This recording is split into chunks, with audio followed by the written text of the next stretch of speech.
60 పైకి లేకపోతుంది.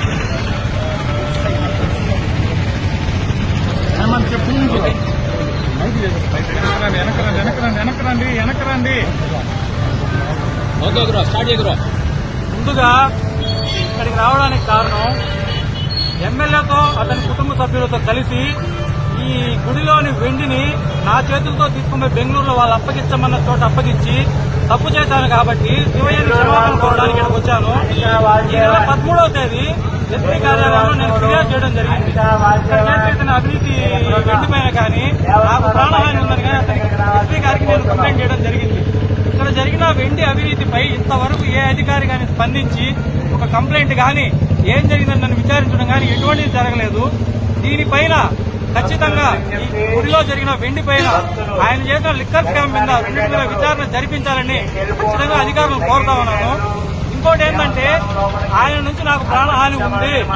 గతంలో నా మిత్రుడు కూడా అదేవిధంగా ఆయన్ని బహిరంగ కాకుండా వ్యక్తిగతంగా విమర్శించడం వల్ల అతని ప్రాణాలు కూడా పోవడం జరిగింది. ఇప్పుడు ఇదే కాకుండా మీకు తొందరలోనే ఒక వారం 10 రోజుల లోపల డీకేటీ భూముల పైన అతను ఎంతెంత తీసుకొని దానిపైన చేశాడు అనేది కూడా నేను ఇంకొక వారం 10 రోజుల్లో నేను దాన్ని కూడా మీ ముందు బయటపెట్టడానికి సిద్ధంగా ఉన్నాను. వీటన్నిటి వల్ల నాకు ఏదైనా జరిగిందంటే కారణం ఏకైక శత్రువు అది ఎమ్మెల్యే మాత్రమే, అతని కుటుంబ సభ్యులు మాత్రమే. నాకు ఏది జరిగినా సరే నాకేం వ్యక్తిగతంగా ఆత్మహత్యలు చేసుకోవడానికి ఇటువంటి సమస్యలు లేవు. ఆరోగ్యపరంగా నేను బానే ఉన్నాను. నాకు నా ప్రాణానికి ఎటువంటి హాని జరిగినా అది దానికి కేవలం ఎమ్మెల్యే మాత్రమే బాధ్యులు అవుతుంది. ఎమ్మెల్యే అతని కుటుంబ సభ్యులు మాత్రమే బాధ్యులు అవుతారు. మీరు ఎందుకు ఈ విధంగా బాగున్నారా? మీరు ఎమ్మెల్యే గారితో చాలా సన్నిహితంగా ఉన్నాయండి. ఇప్పుడు ఎందుకు ఈ విధంగా ఆయన పాపం ఇప్పుడు పండింది. శివయ్య గుళ్ళు ఆయన చేసిన అక్రమాలకి ఇన్ని రోజులు చూసి ఇప్పుడు శివయ్య ఆయన పాపం పండించాడు కాబట్టి నేను బయట రావడం జరిగింది. వెండి అనేది ఎక్కడ వెండి? ఏ వెండి? గుడిలో సామానండి. గుడిలో పూజలు చేసే సామాను గుడిలో దాని మీద ఆశ జరిపించండి. గుడిలోని ఎప్పుడెప్పుడు నుంచి వచ్చిన వెండి సామాన్లు అప్పటి నుంచి వచ్చినటువంటి ప్రస్తుతానికి ఈ రోజు ఉన్నాయా లేదా ఏదైనా ఒకసారి ఆడిట్ చేయించండి.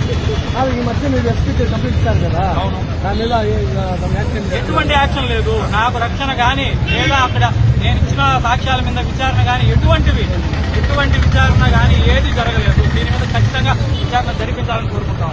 దానికి సంబంధించిన నేను ఆల్రెడీ మన తిరుపతి సోదరులకు ఇవ్వడం జరిగింది. మీకు ఇమ్మంటే నేను ఇస్తాను. నేను బెంగళూరులో భారతి అనే ఆమెకి దాన్ని చేర్చడం జరిగింది. ఆమె నా అకౌంట్ కి 10 లక్షలు కూడా పంపించారు. ఆమె ఎవరో కూడా నాకు తెలియదు. కేవలం వీళ్ళ తరఫున మాత్రమే ఆమె నాకు పంపించడం జరిగింది.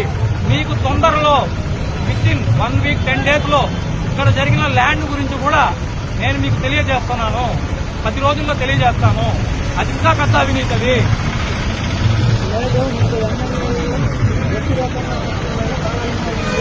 నాకేముంటుంది? నేను సాక్ష్యాలు చూపిస్తాను కదండి. నేను సాక్ష్యాలు చూపిస్తాను. నేనే విమర్శలు కాదు. ఎవరైనా సరే ఏ అధికారైనా సరే ఈ రోజు నన్ను విచారణకు పిలిపించినా కూడా నేను ఆ రెండింటికి ఇవ్వడానికి రెడీగా ఉన్నాను. ఎవరికి ఇచ్చాము ఏమి ఇచ్చాము మేము నిరూపించడానికి నేను సిద్ధంగా ఉన్నాను. కావాల్సిన ప్రజలకు ఒకటే తెలియజేస్తున్నాను.